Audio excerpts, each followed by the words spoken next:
നമസ്കാരം. പ്രിയപ്പെട്ട ഗുരുക്കന്മാരെ, കളരിയെ സ്നേഹിക്കുന്ന ഒരുപാട് ആളുകൾ നമ്മുടെ ഈ ഗ്രൂപ്പിലുണ്ട്. കളഞ്ചവിട്ട് മത്സരവുമായി ബന്ധപ്പെട്ട ചില വാക്കുകൾ പറയാനായിട്ടാണ് ഞാൻ ആഗ്രഹിക്കുന്നത്. അതിൽ പ്രധാനമായിട്ടും നമ്മുടെ ഈ മത്സരം നടത്താൻ പോകുന്നത് സെപ്റ്റംബർ 16-ാം തീയതിയാണ്. അപ്പോൾ അന്ന് മുതൽ സെപ്റ്റംബർ 22-ാം തീയതി വരുന്ന ഇത്രയേറെ നീണ്ടു നിൽക്കുന്ന ദിവസങ്ങളിലൂടെ നീണ്ടു നിൽക്കുന്ന ഒരു മത്സര പരിപാടിയാണ് നമ്മളെല്ലാം പദ്ധതിയാണ് പ്ലാൻ ചെയ്തിട്ടുള്ളത്. വിവിധങ്ങളായ ഇനങ്ങളും വ്യത്യസ്തമായ വയസ്സുകളും ഒക്കെ ഇണക്കിക്കൊണ്ട്, ഇല്ലെങ്കിൽ പ്രായഭേദങ്ങളും ഒക്കെ കൂട്ടിയിണക്കിക്കൊണ്ടാണ് ഈ ഒരു മത്സരത്തെ നമ്മൾ മുന്നോട്ട് വച്ചിട്ടുള്ളത്. 16-ാം തീയതി തുടങ്ങുന്ന മത്സരങ്ങൾ 22-ാം തീയതി അവസാനിപ്പിക്കുകയും അന്ന് തന്നെ അതിൻ്റെ ഫൈനൽ മത്സരങ്ങളുടെ എല്ലാ റിസൾട്ട്സും എല്ലാവരെയും അറിയിക്കുക എന്നുള്ളതാണ് പ്രധാനമായിട്ടും ആഗ്രഹിക്കുന്നത്. നമ്മൾ കഴിഞ്ഞ ദിവസങ്ങൾ ഏറ്റവും അവസാനം വരെ കഴിഞ്ഞ ഒരു മാസങ്ങളായി നമ്മളെല്ലാവരോടും ഇത് ചേരാൻ താല്പര്യമുള്ള ആൾക്കാരോട് എല്ലാവരോടും മുന്നോട്ട് വരുവാനും ഏതെല്ലാം ഇനത്തിലാണ് ചേരുന്നതെന്നും അവരുടെ പ്രായം, കളരി, സ്ഥലം, അതുപോലെ ഇനങ്ങൾ ഇവയെല്ലാം ചേർത്ത് കൊണ്ടിട്ട് നമ്മൾ അവരോട് എല്ലാ രീതിയിലുള്ള വിനയപരമായിട്ടുള്ള അപേക്ഷകളും സ്വീകരിച്ചു കൊണ്ടിട്ട് പുതിയതായി പേര് ചേർക്കാൻ ആഗ്രഹിക്കുന്ന ഏവർക്കും ഏറ്റവും അവസാനം ആദ്യമേ കൊടുത്ത സമയത്തേക്കാളും ഒരു ദിവസം കൂടി നീട്ടി നൽകുകയും കൂടി ചെയ്തു. സെപ്റ്റംബർ 10-ാം തീയതി വരെയായിരുന്നു നമ്മൾ അപേക്ഷകൾ സ്വീകരിക്കുന്ന അവസാന തീയതി. എങ്കിൽ പോലും വീണ്ടും ഒരു ദിവസം കൂടി മറ്റുള്ളവർക്ക് സമയം കൊടുക്കുവാനായിട്ട്, ഇനി ആരെങ്കിലും വരാനായിട്ട് താല്പര്യപ്പെടുന്നുണ്ടെങ്കിൽ അതിന് വേണ്ടിയിട്ട് കൂടി ഒരു ദിവസം കൂടി എക്സ്റ്റെൻഡ് ചെയ്ത് കൊടുക്കുകയാണ് ചെയ്തിട്ടുണ്ടായിരുന്നത്. അതിൽ കുറേയേറെ പേര് നമുക്ക് തന്നിട്ടുണ്ട്. എന്നിരുന്നാലും നമ്മൾ ആദ്യമായി ഈ മത്സര ഇനം എങ്ങനെ സംഘടിക്കപ്പെട്ടു, ഇല്ലെങ്കിൽ അതിൻ്റെ ഒരു നാൾ വഴി എന്താണെന്നുള്ളത് ഒന്ന് അറിഞ്ഞിരിക്കുന്നത് നല്ലതായിരിക്കും എന്നുള്ളതാണ് എൻ്റെ മനസ്സിൽ തോന്നിയ ഒരു ആശയമാണ്. ഇതിൽ നമ്മളിത് ഈ മത്സരം സംഘടിപ്പിക്കാനായിട്ടുള്ള പ്രധാനപ്പെട്ട ഒരു കാരണമുണ്ടായത് കൊറോണ കാലഘട്ടമാണ്. ഈ കൊറോണ കാലഘട്ടത്തിൽ നിങ്ങൾക്കെല്ലാവർക്കും അറിയുന്നത് പോലെ ആർക്കും പുറത്തിറങ്ങി നടക്കാൻ പറ്റാത്തൊരവസ്ഥ ആയിരുന്നു. സാമൂഹിക സാഹചര്യങ്ങളെല്ലാം അതുപോലെയായിരുന്നു. ഈ സമയങ്ങളിലെല്ലാം തന്നെ നമ്മുടെ കേരളത്തിൻ്റെ തനതായ ആയോധന കലയായ കളരിപ്പയറ്റിൻ്റെ ഒരു പരിശീലന സംവിധാനങ്ങൾ പോലും വളരെയധികം മുന്നോട്ട് പോയിക്കൊണ്ടിരുന്ന പരിശീലന സംവിധാനങ്ങൾ പോലും നിലനിർത്തിക്കൊണ്ട് പോകാൻ പറ്റാത്ത സാഹചര്യത്തിൽ എല്ലാം അടച്ചുപൂട്ടുക എന്നുള്ളൊരു സവിശേഷമായ ഒരു വളരെ ദുഃഖകരമായ ഒരു അവസ്ഥയിലേക്ക് എത്തുകയുണ്ടായി. അപ്പോൾ ആ സമയത്ത് എനിക്ക് മനസ്സിലുദിച്ച ഒരു ഇതാണ്, ഞാൻ പരിശീലിച്ചുകൊണ്ടിരിക്കുന്ന ഒരു സംവിധാനം എന്നുള്ള നിലയ്ക്ക് കളഞ്ചവിട്ട് സമ്പ്രദായം കൊണ്ട് നമുക്കൊന്ന് മുന്നോട്ട് വന്നാൽ എന്തുകൊണ്ടായിക്കൂടാ എന്നുള്ളത്. അപ്പോൾ ഞാൻ പരിശീലിച്ചിരുന്ന ഒരു സംവിധാനം ആയതുകൊണ്ട് മറ്റുള്ളവരാരെയും നമ്മളാരും തന്നെ ഒന്നും ചെയ്തില്ല. എല്ലാവർക്കും പങ്കെടുക്കാവുന്ന രീതിയിൽ കഴിവിൻ്റെ പരമാവധി എല്ലാവരും പങ്കുകൊള്ളിച്ചു കൊണ്ടിട്ട് ഏത് സമ്പ്രദായത്തിലുള്ള ആളുകൾക്കും കളഞ്ചവിട്ടിനും പരിചയപ്പെടാനും മുന്നോട്ട് വരാനും ആ സംവിധാനവുമായി ബന്ധപ്പെട്ടുകൊണ്ട് ആ മത്സരത്തിൽ പങ്കെടുക്കാൻ പറ്റുന്ന വളരെ സുതാര്യമായ ഒരു മത്സരമാണ് കണ്ടക്ട് ചെയ്യാനായിട്ട് തീരുമാനിച്ചത്. അതിൻ്റെ ഭാഗമായിട്ട് 7-ഓളം ഗുരുക്കന്മാരോട് അതേപ്പറ്റി ചർച്ച ചെയ്യുകയും അവരെല്ലാം അതിനോട് വളരെ പീസ്ഫുള്ളി അതിനോട് സഹകരിക്കാമെന്ന് ഏറ്റതിൻ്റെ ഭാഗമായിട്ട് ഞങ്ങളെല്ലാവരും കൂടെ ഒത്തൊരുമിച്ച് സഹകരിച്ചുകൊണ്ട് നടത്തിയ ഒരു മത്സരമായിരുന്നു 2020 ശ്രീ അത്തർബാബു ഗുരുക്കൾ സ്മാരക കളഞ്ചവിട്ട് മത്സരങ്ങൾ 2020 എന്നുള്ളത്. അത് പിന്നീട് പിൽക്കാലത്ത് ഒരു സംഭവമുണ്ട്. ആ മത്സരങ്ങളിൽ അതേപ്പറ്റി കൂടി പറഞ്ഞിട്ട് അടുത്തതിലേക്ക് വരാം. ആ മത്സരങ്ങളിൽ ഏതാണ്ട് 100 ചില്ലാനം കുട്ടികളുടെ പാർട്ടിസിപ്പേഷൻ ഉണ്ടായിരുന്നു. ഏറ്റവും കൂടുതൽ പങ്കെടുത്തത് VPS കളരി പൊന്നാനിയിൽ നിന്നിട്ടാണ്. രണ്ടാമത്തത് HSG കളരി ഇടപ്പാളിൽ നിന്നും, അതുപോലെ വിദേശത്തു നിന്നുമെല്ലാം പല സ്ഥലങ്ങളിൽ നിന്നും 100 ചില്ലാനം ആളുകളാണ് ഈ ഒരു മത്സരത്തിൽ അന്ന് പങ്കാളികളായത്. എല്ലാവർക്കും നമ്മൾ സർട്ടിഫിക്കറ്റ്, ട്രോഫി, അതുപോലെ തന്നെ മെഡൽസ് എല്ലാം നൽകുകയുണ്ടായി. അതിൽ 1, 2, 3 സ്ഥാനത്തെത്തിയിരുന്ന എല്ലാവർക്കും തന്നെ നമ്മൾ ട്രോഫി കൊടുക്കുമ്പോൾ ആ ട്രോഫിയിൽ ഓരോ ഗുരുനാഥന്മാരുടെ പേരുകൾ കൂടി ആലിംഗനം ചെയ്തിരുന്നു. അങ്ങനെ ഏകദേശം 21-22ഓളം ഗുരുക്കന്മാരുടെ പേരിലാണ് ഇത് നടത്തിയത്. ഈ സമ്മാനങ്ങളെല്ലാം തന്നെ വിതരണം ചെയ്തത്. ബാക്കി പാർട്ടിസിപ്പേഷൻ സർട്ടിഫിക്കറ്റ്സും എല്ലാം തന്നെ കൊടുത്തിരുന്നു.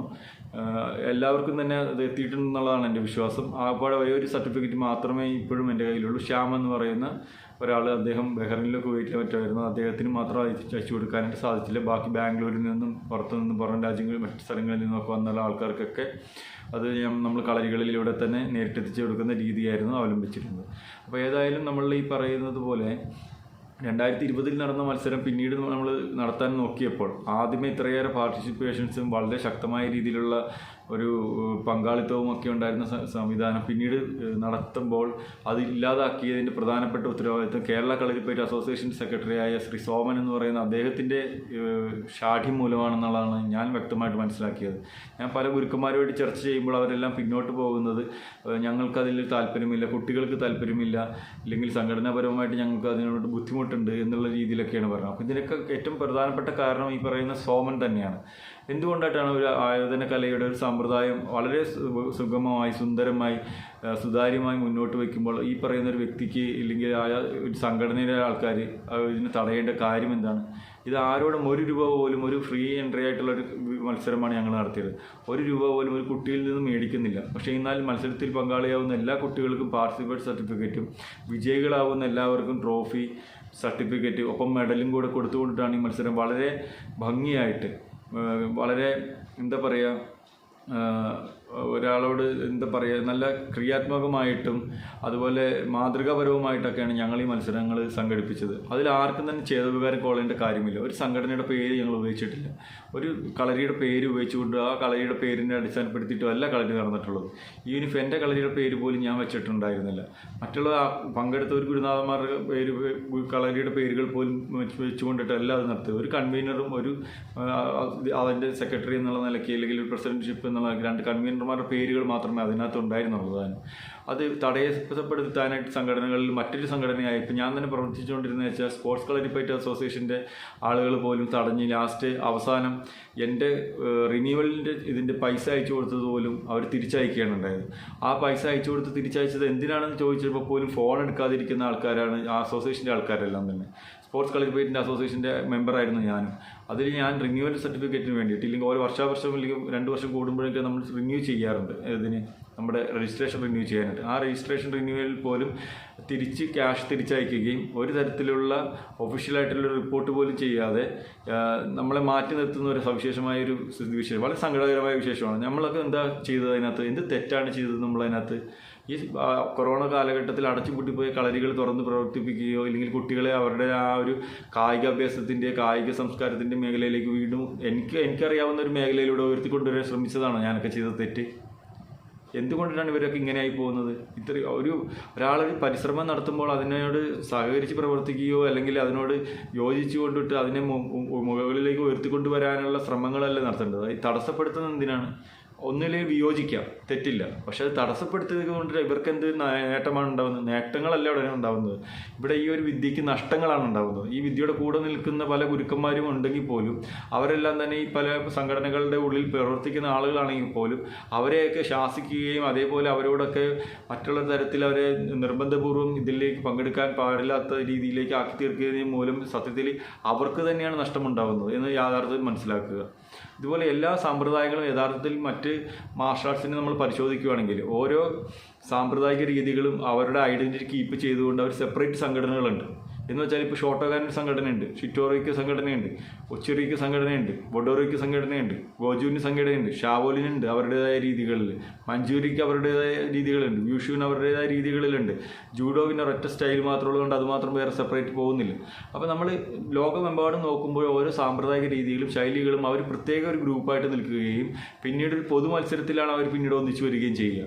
അങ്ങനെ ഒരു സംവിധാനം കേരളത്തിലെ എല്ലാ സമ്പ്രദായ രീതികളും മുന്നോട്ട് അവലംബിക്കണം എന്നുള്ളതാണ് ഞാനൊക്കെ ആഗ്രഹിക്കുന്നത്.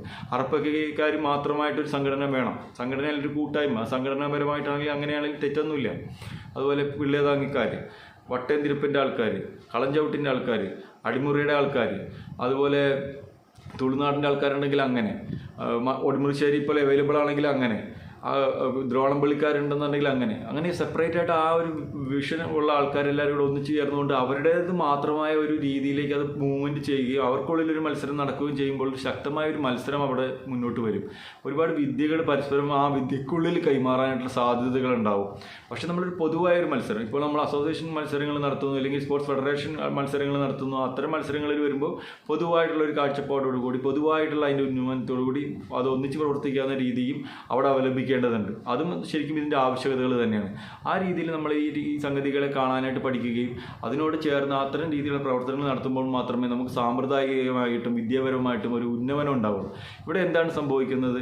കുറച്ച് ആളുകളുടെ മാത്രം ഒരു സ്വകാര്യ താല്പര്യങ്ങൾക്കനുസരിച്ച് മറ്റ് സാമ്പ്രദായിക രീതികളെ ഇല്ലാതാക്കാൻ ശ്രമിക്കുന്ന ഒരു വൃത്തികെട്ട ഒരു മനോഭാവമാണ്, വളരെ മ്ലേച്ഛകരമായ മനോഭാവമാണ് ഇവരൊക്കെ ഈ കാത്തുസൂക്ഷിക്കുന്ന ഈ അസോസിയേഷൻ അംഗങ്ങളും സംഘടനകളുടെ നേതൃത്വത്തിൽ ഇരിക്കുന്നവർ ചെയ്യുന്നത്. അതൊരിക്കലും ചെയ്യരുത്.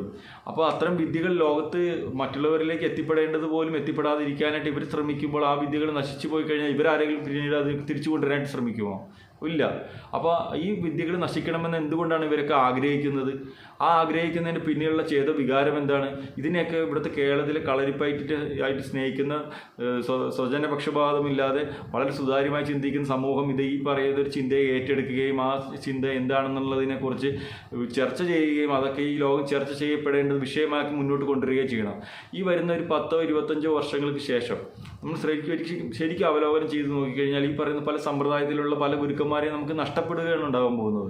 അവിടെ പുതിയൊരു ഉയർന്നു വരുന്ന ഒരു തലമുറ അവിടെ ഉണ്ടാവാതിരിക്കുന്നു. ഒരുപാട് നഷ്ടങ്ങൾ നമുക്ക് വരാൻ പോകുന്നു. ഇത്തരം കാര്യങ്ങളൊന്നും ചിന്തിക്കാതെ വളരെ നൈമിഷികമായ ചില ആവശ്യങ്ങൾക്ക് വേണ്ടിയിട്ട്, തൻ്റേതായ സ്വാർത്ഥപരമായ കാര്യങ്ങൾക്ക് വേണ്ടി, സ്വജനപക്ഷപരമായ നീക്കങ്ങൾക്ക് വേണ്ടിയിട്ട് ഇത്തരം വിദ്യകളെയൊക്കെ നശിപ്പിക്കാൻ എടുക്കുന്ന തീരുമാനങ്ങൾ അത് എത്രത്തോളം കളരിപ്പയറ്റിൻ്റെ അല്ലെങ്കിൽ പയറ്റ് കളരിയുടെ, ഞാൻ പയറ്റ് കളരി എന്ന് പറയുക, അതിന് പല കാരണങ്ങളുണ്ട്. കാരണം ഒരു വിദ്യ അഭ്യസിപ്പിക്കുന്ന ഇടം എന്നുള്ള നിലയിലാണ് കളരിയെ നമ്മൾ അഭിസംബോധന ചെയ്യുന്നത്. പക്ഷേ ആ വിദ്യ എന്താണെന്നുള്ളതാണ് നമ്മൾ നോക്കേണ്ടത്. ഇവിടെ നമ്മൾ പയറ്റാണ് പഠിപ്പിക്കുന്നത്.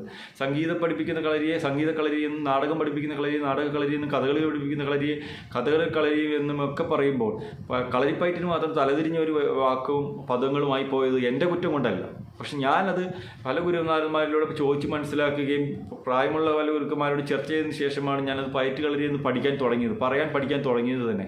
അപ്പോൾ യഥാർത്ഥത്തിൽ നിങ്ങൾ മനസ്സിലാക്കുക, ഈ ഒരു മത്സരത്തെ നിങ്ങൾ നിങ്ങളുടേതായിട്ട് കാണുക, നമ്മുടേതായിട്ട് കാണുക, ഈ ഒരു കായിക സംസ്കാരത്തിൻ്റെ ഭാഗമായിട്ട് കാണുക. അതിനൊരിക്കലും സ്വജനപക്ഷപരമായ ഒരു നൈമിഷികമായ ചില തീരുമാനങ്ങൾക്ക് അടിസ്ഥാനപ്പെടുത്തിയിട്ട് ഒരിക്കലും അതിനെ തള്ളിക്കളയോ തടസ്സപ്പെടുത്താതെ ഇരിക്കുക. ഈ കഴിഞ്ഞ ഒരു 11-ാം തീയതി വരെ നമ്മൾ അപേക്ഷകൾ സ്വീകരിച്ചു. വീണ്ടും നാളെയോ മറ്റന്നാളോ വരെ, ഈവൻ ഒരു 14-ാം തീയതി വരെ ഈ അപേക്ഷകൾ സ്വീകരിക്കാൻ ഞാൻ തയ്യാറാണ്. സോർട്ട് ചെയ്ത് മുന്നോട്ട് കൊണ്ടുപോകാനും തയ്യാറാണ്. 16-ാം തീയതിയുള്ള മത്സരങ്ങൾക്ക് എല്ലാവർക്കും പങ്കെടുക്കാവുന്ന, കേരളത്തിലുള്ള ഇപ്പം കളരിക്കാർക്ക് മാത്രമല്ല മറ്റേത് ആയോധന വിദ്യ പ്രാക്ടീസ് ചെയ്യുന്ന ആൾക്കാർക്കും ഈ പറയുന്ന കളഞ്ചവിട്ട് മത്സരത്തിൽ ഫ്രീ എൻട്രിയാണ്. ₹1 പോലും മുടക്കാതെ നിങ്ങൾക്ക് ഇത് ഓൺലൈൻ ത്രൂ ഉള്ള ഈ മത്സരത്തിൽ നിങ്ങൾക്ക് പങ്കെടുക്കാനുള്ള എല്ലാ സാധ്യതയും തരും. ഇത് ഞാൻ എൻ്റെ വ്യക്തിപരമായി ഞാനിപ്പോൾ ഒറ്റയ്ക്കാണ് ഇതെല്ലാം ചെയ്യുന്നത്, മറ്റാരും എൻ്റെ കൂടെയില്ല. അപ്പം ഞാനത് മനസ്സിലാക്കുന്നത്, ഇവരെ ഇപ്പോൾ സംഘടനാപരമായ ആളുകൾ ഇവരെയൊക്കെ പിടിച്ചമർത്തി വെച്ചിരിക്കുന്നത് കൊണ്ടിട്ട് അവർക്ക് മുന്നോട്ട് വരാൻ പറ്റുന്ന ഒരു സാഹചര്യം അല്ലാത്തത് കൊണ്ടിട്ട് അവർക്ക് അവരെക്കുറിച്ച് പറയാൻ സാധിക്കുന്നില്ല. അതാണ് അവരുടെ അവസ്ഥ. ഏതാണ്? അപ്പോൾ ഇതൊന്നും ഒരിക്കലും ചെയ്യരുത്. ഇനിയിപ്പോൾ ഈ മത്സരങ്ങൾ നടത്തിക്കഴിഞ്ഞാൽ ഇതിൻ്റെ എല്ലാം ഫിനാൻഷ്യലായിട്ടുള്ള ബേഡൻ മുഴുവൻ ഞാൻ തന്നെയാണ് വഹിക്കുന്നത്. അതെന്തായാലും സ്വാഭാവികമായിട്ട് കുറച്ച് സമയം എടുക്കും. സ്വാഭാവികമായിട്ടും എനിക്ക് ഇതിൻ്റെ ഇപ്പോഴത്തെ ആരോഗ്യസ്ഥിതി വെച്ചിട്ട് എനിക്കിപ്പോഴത്തെ തൊഴിൽ പോലും ഇല്ല. അപ്പം ഞാൻ അതെല്ലാം മുന്നോട്ട് കണ്ടുകൊണ്ടിട്ട് പല കാര്യങ്ങളും ശ്രമിച്ച് ഇങ്ങനെ ഒരു സംഗതി ഒരിക്കൽ തുടങ്ങിപ്പോയല്ലോ. എൻ്റെ ഗുരുനാഥൻ്റെ ഗുരുനാഥനാണ് ശ്രീ അത്ര ബാബു ഗുരുക്കൾ. അപ്പോൾ അദ്ദേഹത്തിൻ്റെ പേരിൽ ഈ മത്സരങ്ങൾ നടത്തുമ്പോൾ, ഇല്ലെങ്കിൽ അത് ഒരു നിർണായകമായ ഒരു കാലഘട്ടത്തിൽ തുടങ്ങിയത് കൊണ്ട് ഒരിക്കലും അത് നിർത്തരുത് എന്നുള്ള ഒരു മനസ്സിൻ്റെ ഉള്ള ഒരു ആഗ്രഹം കൊണ്ടിട്ട് എല്ലാ കൊല്ലം നടത്തുമ്പോഴും 1-2 പേരൊക്കെ മാത്രമേ പങ്കെടുക്കുന്നുള്ളൂ. ഈ കൊല്ലം ഏതായാലും കുറച്ച് അധികം പേര് ഈ പറയുന്ന മത്സര ഇനത്തിൽ പങ്കെടുക്കാനുള്ളത് കൊണ്ടിട്ട് സ്വാഭാവികമായിട്ട് അത് വീണ്ടും നടത്തപ്പെടുകയാണ്. എല്ലാവരും ഇതിനോട് വളരെ ഇതായിട്ട് മാനസികമായിട്ട് വളരെയധികം ദുഃഖമുണ്ട് ഉള്ളിൽ. അപ്പോൾ എല്ലാവരും അതേപോലെ പങ്കെടുത്ത് വിജയിപ്പിക്കണമെന്ന് ആഗ്രഹിക്കുകയാണ്. ഈ 2 ദിവസം കൂടി ഞങ്ങൾ മുന്നോട്ട് തരാം. നിങ്ങൾക്ക് പങ്കെടുക്കാനുള്ള എല്ലാ തരത്തിലുള്ള കാര്യങ്ങളും നിങ്ങൾക്ക് ചെയ്യാം. അതിന് വേണ്ടിയിട്ടുള്ള കാര്യങ്ങളുണ്ടെങ്കിൽ, ഇല്ലെങ്കിൽ വേണമെങ്കിൽ മത്സരം വേണമെങ്കിൽ കുറച്ചുകൂടി നീട്ടി വെക്കാനായിട്ട് കൂടി വേണമെങ്കിൽ ആ രീതിയിലും വേണമെങ്കിൽ ആ രീതിയിൽ തീരുമാനങ്ങൾ എടുക്കാം. ഒരു പ്രശ്നമില്ല. എന്നാലും ഈ മത്സരത്തിൽ നിന്ന് നിങ്ങൾ പ്രത്യേകിച്ച് കളഞ്ചവിട്ടുകാർ പിന്നോട്ട് പോകരുത്.